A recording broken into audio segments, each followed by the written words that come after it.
Okay, so first of all, we're gonna go and break down the fucking chords. There's no processing at all. We have some serum, but if we turn this off, basically, in my mind was meant to be like huge in sounding but minimal in like amount of notes, and as you can see, it's really fucking spread between octaves. And for example, if I go like this, you can see it's like the same notes, then these two are one note apart from each other. That's basically kind of the theory behind that. And yeah, sure, I'm not gonna break down the music theory behind the chord progression. I wanted to mention that, just the octave separation. Then I have to go on the sound design shit because that's all I know. Well, we have 3 voices on the unison, so we have 1 in the middle and then 2 on the stereo. And then we first have some distortion, some tube distortion.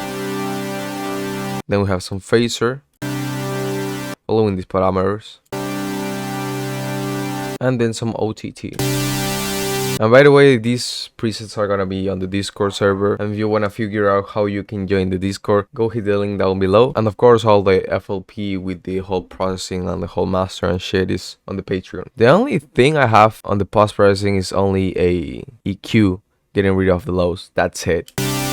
Oh shit, it's not even on, but listen to it.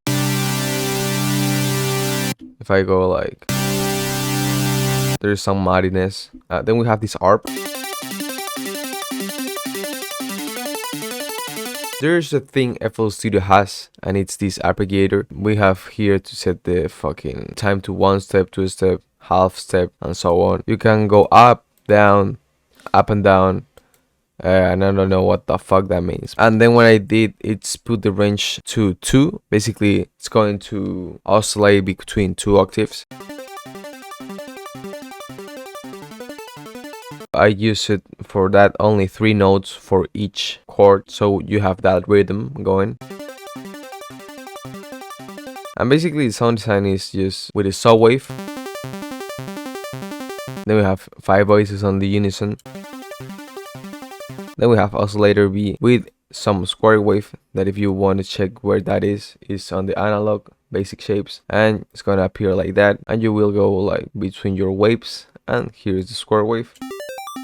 And then we're gonna put some filter on it, and we're gonna play with the envelope. Well, if you wanna know what I did, basically you can play with the envelope like this and you make it plucky. And we drag it to the cutoff of your filter. It's gonna be a low pass filter. I use the 12 one, but you can use any of those, but it has to be a low pass filter, of course.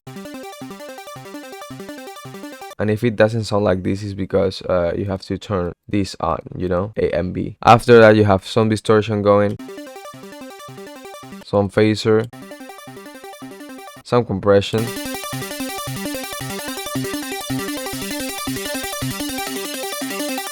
Okay, then we have the sub bass. As you can see, there's different patterns on the sub bass, because I wanted to play with that tonality with the chords that I mentioned before, that octave spread of the notes. So I played that on the sub bass too. I wanted to mention that before explaining that I used my Polytone subwoofer. And then what I did is all of these layers mentioned before are routed to the drop bus. Basically, my drop bus is all of my elements from the drop routed to it beside the drums, and then I post-process it the way I want it to be. I don't give a fuck. And yeah, by that I mean I have some distortion going on the drop bus, because without it, it's gonna sound like this. Then you also have to have some layers. For example, I have this. And I also have this. That is the same bass I made on this video and a lot of my videos about future rhythm, so you can go check that out. I think that's it.